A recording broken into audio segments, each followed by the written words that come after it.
As we approach our breaking bread, we wanted to really celebrate and pay tribute to Reverend Dr. Martin Luther King through the cities that he traveled. And we thought about culinary traditions that were brought forth by Black American chefs that really have shaped the way that we approach a lot of American cuisine today.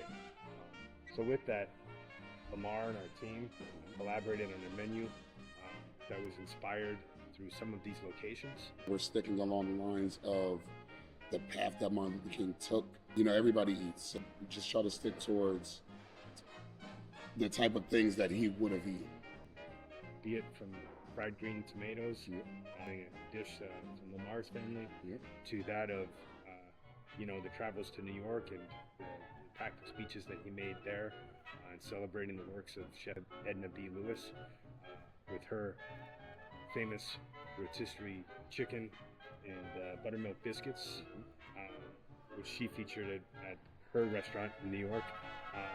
And then furthermore into Washington, D.C., James Hemings, a great American chef, a Black American chef that went to Paris and had the opportunity to bring back this macaroni and cheese, or macaroni with cheese sauce, which became a macaroni pie as we know.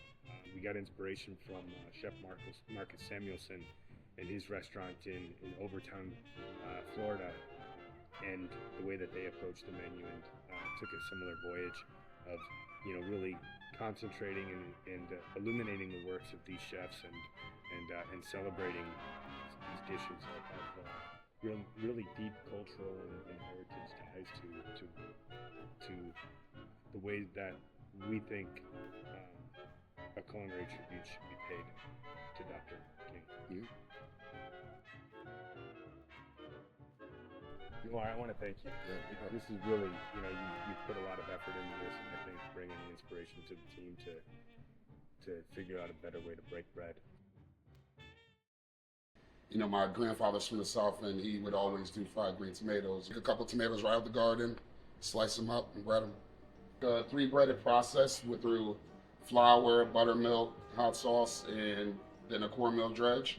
And basically, it's like a shallow fry for about 3 minutes per side. It's a very simple dish.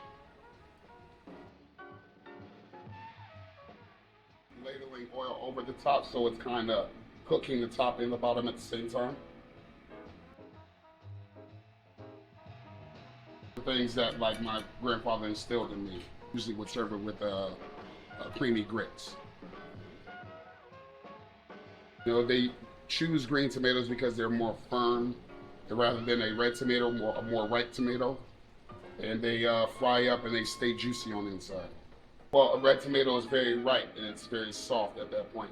So to fry that, you would end up with a lot of moisture, which breaks up the crust on the outside.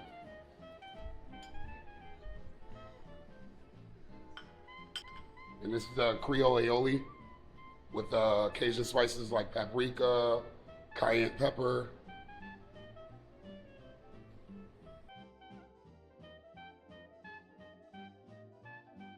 That would be served just like that.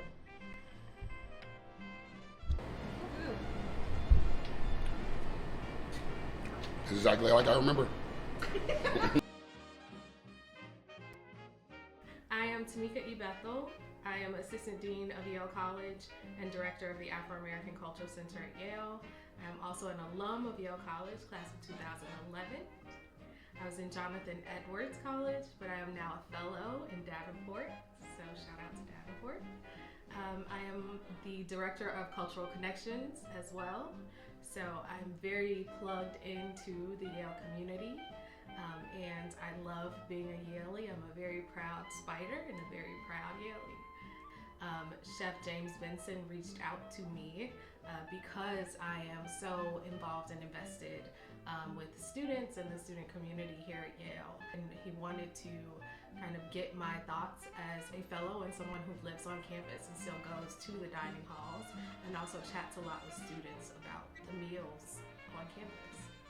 And so we talked about some of the dishes and kind of workshopped the menu a little bit together. I was surprised, and I think students will be very surprised to learn that so much goes into the planning of the menus in the dining hall. I think that students will really enjoy this meal on the 20th. I hope so.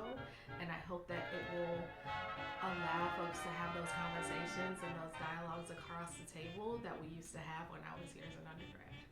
If you are in Pearson, where I used to be a fellow, you may know that MLK was here to celebrate his birthday one year and spoke, and there's actually a picture of him with a birthday cake in the head of college house in Pearson. And so it's really special that we get to have this meal on his birthday to celebrate that. I'm super excited, especially for the desserts that you all will get. So I can't wait as a fellow to eat in the dining hall on the 20th and get these desserts.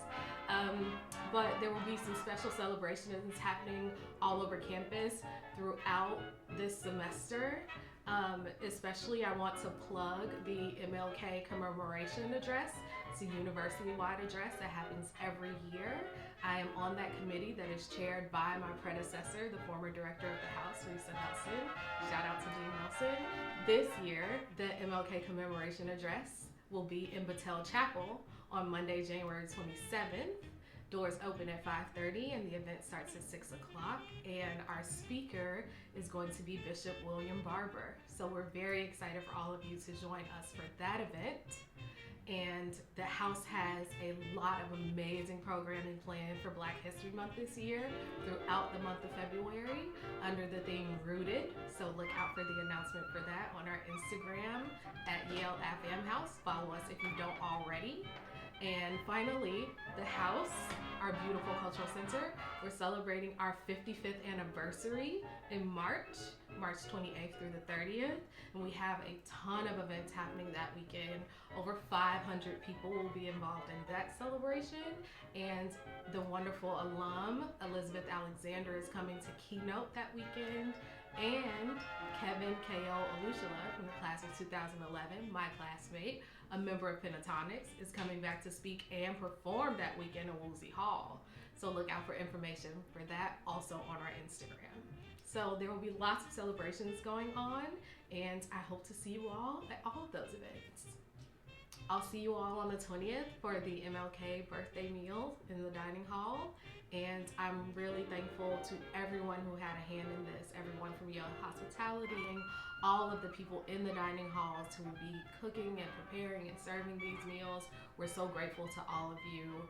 I want to give your flowers while I can. Thank you to everyone who had a hand in all of this work, because it truly takes the whole team to make these things happen for our students and fellows and everyone on campus. So thank you all so much.